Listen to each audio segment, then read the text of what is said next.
Bienvenidos y bienvenidas a Enclave Política. En Colombia se realizaron este domingo unas elecciones donde los jóvenes son los protagonistas porque se trata de un proceso de representación de sí mismos y también para constituir un espacio de administración, fiscalización, rendición de cuentas en los gobiernos locales o municipales. Los jóvenes tienen en este mecanismo varias oportunidades en medio de un conflicto social, post-conflicto armado que no ha concluido para algunos expertos y también ocurre en la perspectiva política de un cambio de régimen en las elecciones presidenciales del próximo año. De esto queremos conversar con la dirigente social Isabel Zuleta, a quien le damos la más cordial bienvenida. Isabel, qué gusto tenerte por acá de nuevo. ¿Qué implica la presencia, la conformación y la estructuración según las elecciones de este último fin de semana de los consejos municipales de juventudes? Es mucho gusto estar otra vez en este espacio. Eh, Realmente ha suscitado ánimo entre los jóvenes la participación, implica que llegan ahí sintiéndose ganadores, sintiéndose que realmente fueron elegidos por otros y otras jóvenes, más que el espacio y las pocas posibilidades que tienen en el marco de ese espacio, que no es un espacio decisorio, que es un espacio consultivo. Lo importante es la legitimidad con la que lleguen, legitimidad que fue menguada por el señor registrador general de la Nación en una resolución que saca la noche anterior. Eso puede afectar mucho la participación de los jóvenes en este proceso local. Los consejos municipales de juventud pues tienden ese puente entre las juventudes organizadas y la institucionalidad. Por eso era muy importante que el proceso fuera legítimo, que estuviese respaldado por la institucionalidad, que tuviese un asiento en la transparencia. Eso no ocurrió la noche anterior. Creemos que hubo un atentado directo a la legitimidad de este proceso por parte del Registrador Nacional, una entidad que, por cierto, nosotros hemos denunciado como corrupta. Grandes líderes en el país la han denunciado una y otra vez, y pues lo que nosotros estamos preocupados es si esto ocurre con unas elecciones, dijéramos, de menor trascendencia en lo local, sin capacidad de decisión, pues qué va a ocurrir con las elecciones a presidencia, qué va a ocurrir con la contienda electoral al Senado y a la Cámara de Representantes, que son los espacios legislativos más importantes que tiene Colombia. Ya, Isabel, ¿por qué lo denominamos atentado? ¿En qué consiste? ¿Nos podrías explicar mejor para que en la dimensión de lo ocurrido el día de ayer también tenga sentido explicar cuáles fueron los resultados de aquello? Bueno, el señor registrador muy tarde en la noche anterior, o sea, de antenoche, la noche anterior al proceso electoral, la noche del sábado, saca una resolución en la que permite, mediante un formulario que se llama E11, que los jóvenes entre 14 y 18 años llegaran a los sitios electorales, a las mesas electorales, a los espacios electorales, se inscribieran y votaran allí. Es decir, a pesar de que estas elecciones juveniles fueron convocadas con mucho tiempo de anterioridad, solo la noche anterior el señor registrador se percata de que no hay un censo electoral. Es decir, que nadie sabe realmente quién va a votar, cuáles son los jóvenes que van a votar. El censo electoral que existía es entre los jóvenes mayores de edad, pero para estas elecciones en particular podían votar los jóvenes entre 14 y 18 años, es decir, esos jóvenes que no pueden participar de las contiendas electorales para las alcaldías, para las gobernaciones, para la presidencia de la República y para el legislativo, que son la Cámara de Representantes, el Senado, y en lo local para el Consejo Municipal y para las asambleas departamentales. Son estas elecciones que acaban de pasar el día de ayer las únicas en las que podían participar los jóvenes, además de los procesos participativos propios como juntas de acción comunal, como espacios juveniles, mesas juveniles, en las que, digamos, son sus espacios naturales. Entonces, lo que hizo el señor registrador fue no tener el censo electoral y decir, para saldar el problema de manera apresurada, improvisada, con muy poco tiempo, que los jóvenes se podían inscribir en el mismo momento en el que llegaran a ejercer su derecho fundamental a elegir y ser elegidos.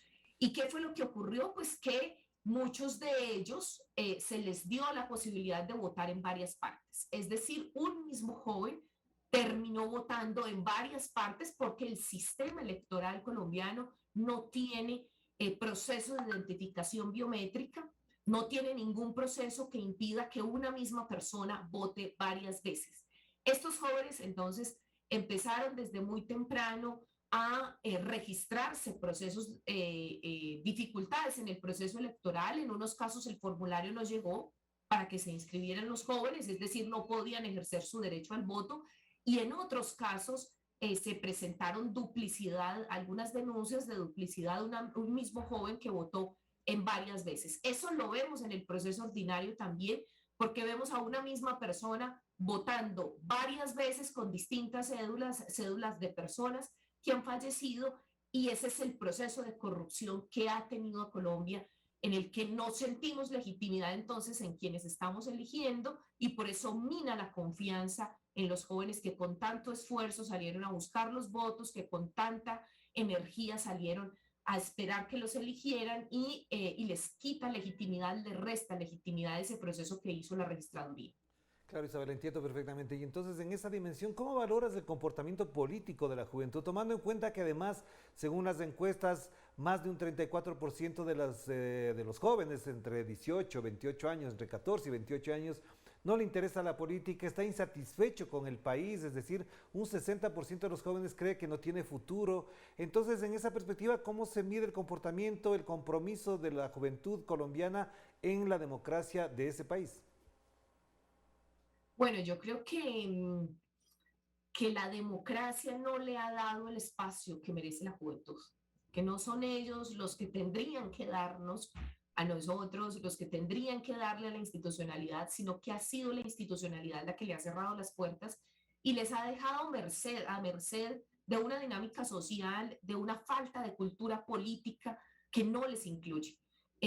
Los jóvenes no salieron a participar masivamente, no han tenido espacios, no han tenido procesos educativos. Realmente habría que mirar también esto a la luz de las reales oportunidades de educación en Colombia, que son mínimas. El Congreso de la República acabó de negar muy recientemente la posibilidad de la educación gratuita para todos, que ha sido una consigna en las protestas sociales de los jóvenes, una necesidad que se siente en Colombia. ¿Por qué? Porque la mayoría de los jóvenes de los estratos populares no han podido acceder a la educación. Entonces, la participación en esos escenarios requiere unos niveles de formación, unos niveles que entiendan estos procesos democráticos y además que entiendan la complejidad del sistema que tenemos en Colombia. No es un sistema sencillo, hay que discernirlo. Yo no podría como activista culpar a los jóvenes. Yo lo que veo es que el Estado colombiano, la institucionalidad y la sociedad colombiana no ha tenido en cuenta a los jóvenes, los ha excluido, y solo a partir de la última protesta masiva, de la revuelta popular que vivimos en Colombia, o como le han llamado el estallido social, empieza a aparecer ese sujeto político llamado juventud, pero antes no existía. Ese sujeto político empieza a aparecer con un montón de muertos, con un montón de jóvenes que perdieron sus ojos, con un montón de jóvenes en una situación de persecución, de uso del derecho penal en su contra, pero ellos mismos han tenido que buscar en una sociedad que no les dio el espacio, su espacio. Por eso su participación todavía es menor, por eso tiene muchas dificultades, y yo diría que no es falta de compromiso, sino que esta sociedad colombiana y el Estado colombiano no les ha dado el lugar que le corresponde a la juventud. Y para terminar esta primera parte, Isabel, si es que esto es así, tal como lo planteas y en función de lo que incluso los estudios abordan alrededor de la temática llamada juvenil, ¿cuál es el cauce? ¿Por dónde se va a conducir ese compromiso, esa participación, esa expresión de incluso de satisfacción, de rebeldía frente a la realidad? ¿A dónde va a parar eso? ¿Va a parar en partidos políticos? ¿Va a llegar a grupos sociales? ¿Por dónde se va a expresar?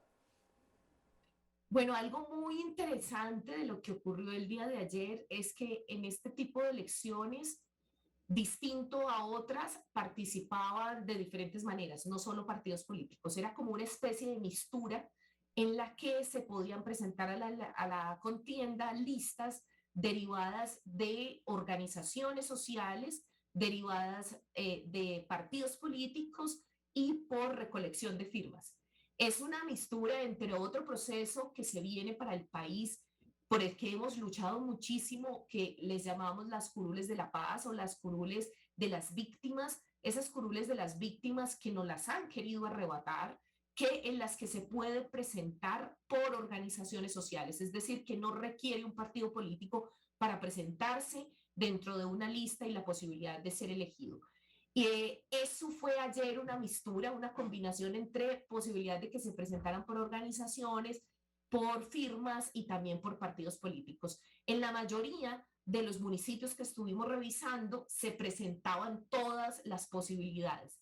Es decir, sí hay una búsqueda, no fue únicamente por partidos políticos. Veíamos jóvenes de partidos tradicionales, lamentablemente también la compra de votos se presentó hasta en los procesos juveniles, se presentaron compra de votos por esos partidos tradicionales, se vieron en las calles procesos de corrupción.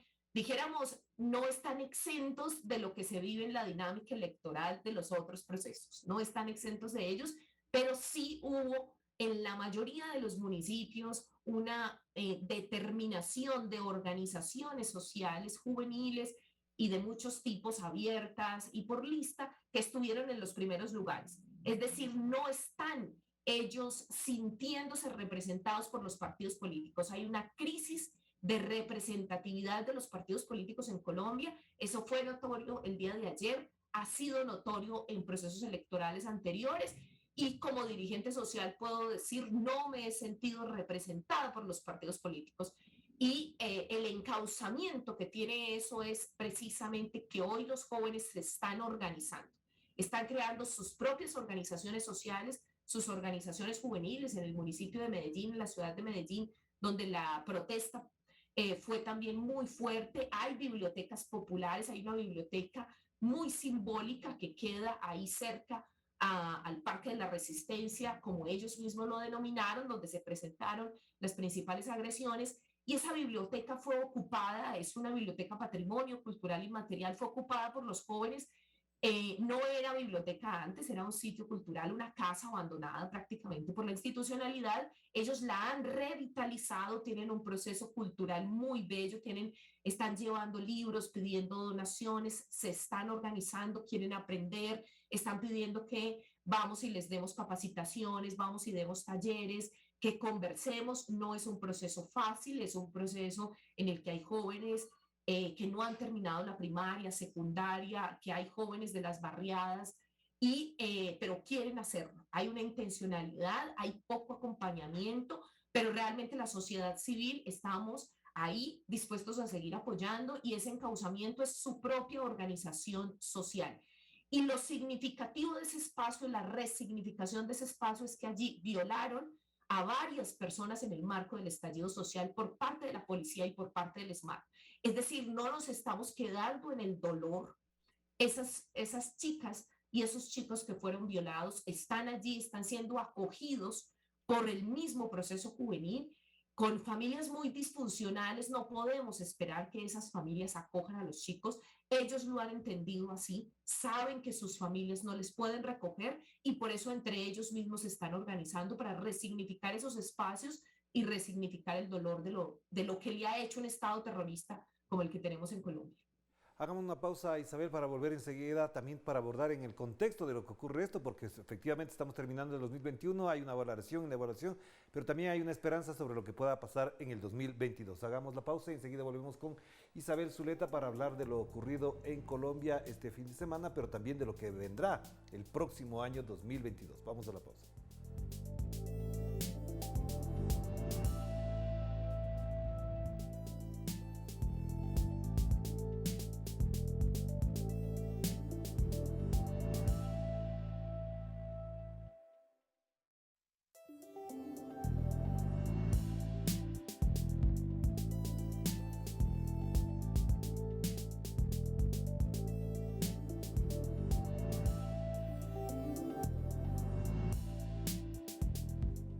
Estamos de vuelta aquí en Clave Política a través de Telesur, la señal informativa de América Latina y el Caribe.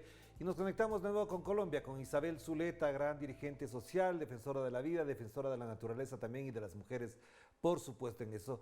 Isabel, lo ocurrido el día de ayer es una pauta, es un indicio de lo que podría ocurrir en el 2022, es decir, que no sean unas elecciones del todo transparentes, no estén bien organizadas y al mismo tiempo que la participación no sea del todo masiva, que es una de las grandes preocupaciones de quienes apuntan a cambiar el país, porque los otros se conforman con que voten pocos ya es suficiente. Pues bueno, nosotros tenemos mucho temor. El sistema electoral colombiano da grandes posibilidades de fraude.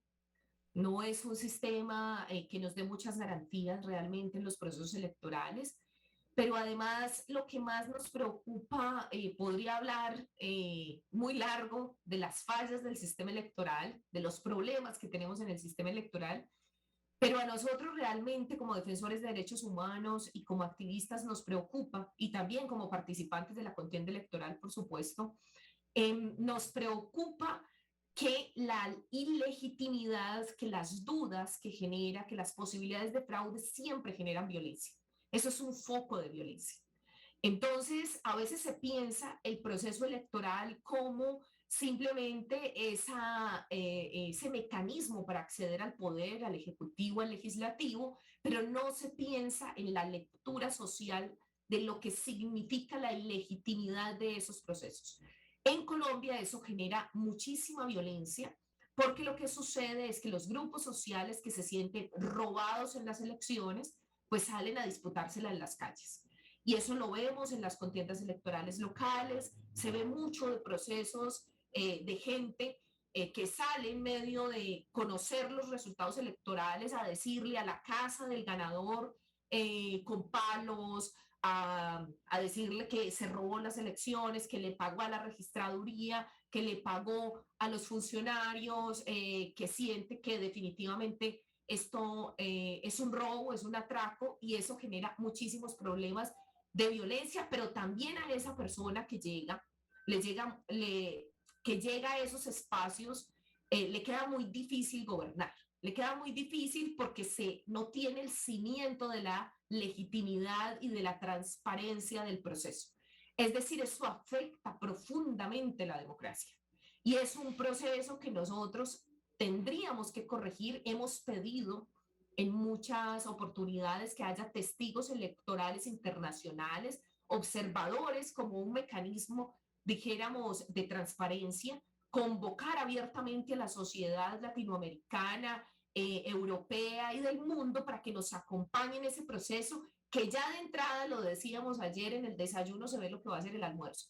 Si fue tan difícil el proceso de ayer, no nos imaginamos cómo va a ser el proceso en el 2022 para presidencia y para Senado y para Cámara.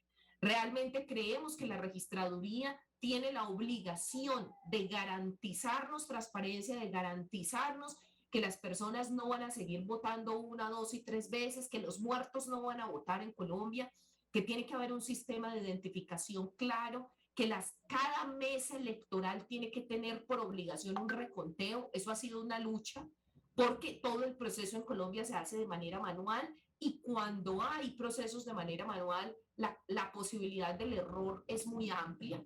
Hay muchos detalles que dijéramos cuando se está haciendo el conteo que se dictan y que una cosa fue lo que se dictó y otra cosa lo que se registró en el computador y que hay que volver a hacer ese reconteo.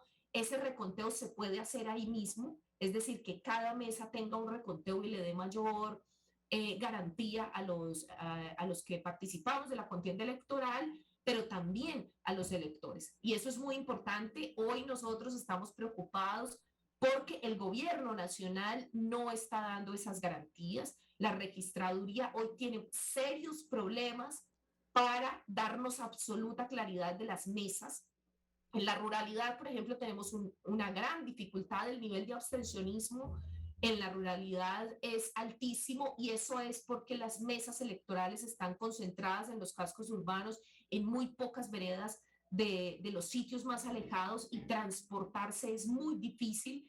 solo se transportan las poblaciones que tienen con qué, eso lo ponen los caciques electorales, es decir, quien pone la plata para poner una chiva, para poner una chalupa, para poner un jeep en sitios muy alejados, pues van a estar esas personas comprometidas con ese voto, es decir, es una compra de votos a través del transporte, porque la gente no tiene manera de transportarse.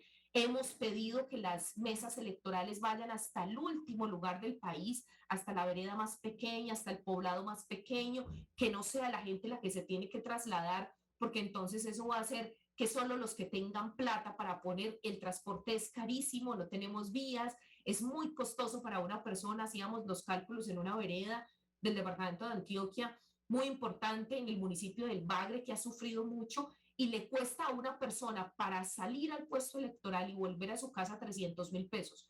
Eso es mucho dinero, es prácticamente la tercera parte del salario mínimo.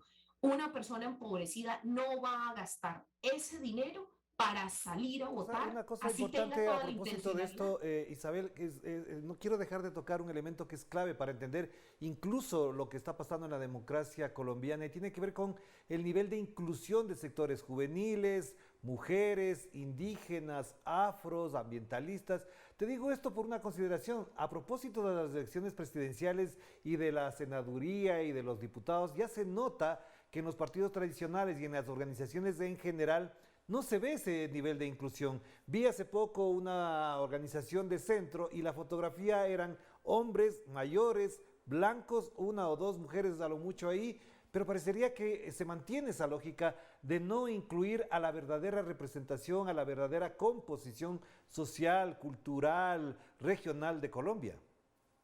Así es. Eso no ha cambiado mucho. Han intentado hacerlo más por aparentar que realmente por incluirnos a los sectores de la sociedad, a los diferentes sectores de la sociedad. Hay una característica de las próximas elecciones que quiero compartir con ustedes que no había sucedido antes. Esa foto que tú veías de la coalición Centro Esperanza, como ellos la han denominado, no veo yo que la esperanza pueda estar en el centro, pero dijéramos que esa es la manera como se han autodenominado para intentar decirle al país que la solución no está en los extremos, es decir, en la derecha o en la izquierda, y que el centro existe, cosa que no es real, el centro no existe. Pero dijéramos que esa es su impresión y eso también ha quedado muy claro para las próximas elecciones. No van a haber listas por fuera de coaliciones. Es muy difícil que hoy se presenten listas tanto a la presidencia de la República como a el Senado y a la Cámara de Representantes. Quiere decir que las fuerzas se están aglutinando. Eso no había sucedido antes en el país. Hoy claramente tenemos una coalición de la experiencia.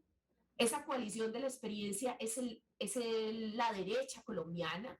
Le dicen experiencias porque todos han estado en alcaldías, gobernaciones y han hecho parte de procesos electorales anteriores. Entonces la denominaron la coalición de la experiencia, es la coalición de la derecha. Está la coalición del centro y está la coalición del pacto histórico. De todas las coaliciones, la única que incluye a sectores populares, la única que incluye liderazgos sociales en las contiendas, tanto para presidencia como para Senado y para Cámara, es el pacto histórico. Y en el pacto histórico nos estamos juntando precisamente esos que hemos sido excluidos. A diferencia de las otras, nosotros sí nos sentimos incluidos en el pacto histórico con muchas dificultades, porque realmente la izquierda colombiana ha sido reducida a su mínima expresión. Hemos entrado sectores populares a dinamizar, hemos entrado sectores de muchos tipos y bueno, ha sido muy difícil realmente, tenemos muchas dificultades al interior porque la dinámica social, la dinámica político-electoral es muy distinta y sobre todo con la persecución que hemos vivido, tanto para los sectores políticos como para los populares, pero es una contienda electoral con esa característica. En el pacto histórico, por ejemplo, para la Cámara de Representantes en el Valle del Cauca, está una persona elegida como candidato por los jóvenes que estuvieron en la revuelta popular, que estuvieron en las calles, ellos mismos recogieron firmas y ellos mismos decidieron quienes nos van a representar es esta persona y le dijeron al pacto histórico, nosotros nos sentimos representados por esta persona.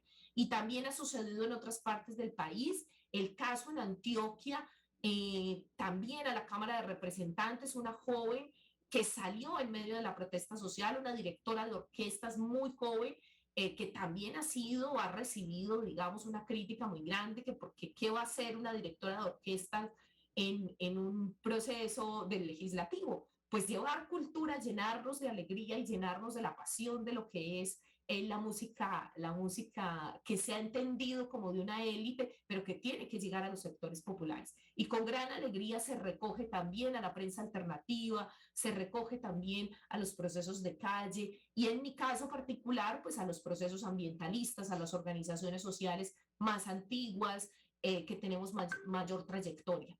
Es decir, nosotros nos sentimos representados en el pacto histórico, definitivamente no nos sentimos representados en la coalición de la experiencia y tampoco en la del centro Esperanza. Claro que sí, Isabel, de verdad que es muy importante y muy fascinante además entender el proceso colombiano. Te agradecemos mucho, te mandamos un abrazo, que estés muy bien.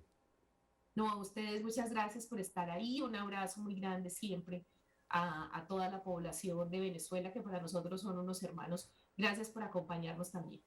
Y de América Latina también. Gracias a Isabel Zuleta a propósito de lo que ocurrió este fin de semana en Colombia y lo que estamos analizando ya en perspectiva y en caliente de lo que vendrá el próximo año. Importante año para la democracia colombiana de atención regional en América Latina y aquí estaremos a través de Telesur para pensar en esa clave, en la clave de nuestra patria grande. Nos vamos, cuídense mucho, que la pasen bien.